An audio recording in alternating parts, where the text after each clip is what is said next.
বাংলা সিনেমার golden error কথা বললেই একটা নাম সবার আগে আসে, উত্তম কুমার। আজ আমরা জানবো তার সেরা কিছু মুভির কথা যেগুলো আজও আমাদের হার্ট টাচ করে।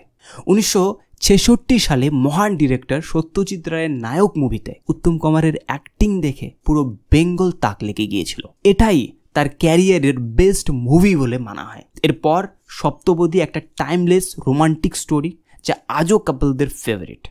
তারপর অগ্নিপরীক্ষা, ঝিন্দের বন্দিতে সৌমিত্রের সাথে তার অ্যাক্টিং কেমিস্ট্রি ছিল অ্যামেজিং। চিড়িয়াখানাতে ব্যোমকেশ বক্সির ক্যারেক্টারে তার পারফরমেন্স ছিল আউটস্ট্যান্ডিং। অমানুষ মুভিটি বেঙ্গলি এবং হিন্দি দুই ল্যাঙ্গুয়েজেই সুপারহিট হয়েছিল। অ্যান্টনি ফিরিঙ্গির জন্য তিনি ন্যাশনাল অ্যাওয়ার্ড পেয়েছিলেন। 202টি মুভি করে উত্তম কুমার প্রমাণ করেছেন যে তিনি শুধু একজন অ্যাক্টর নন, বরং বাংলা সিনেমার এক লিভিং লেজেন্ড।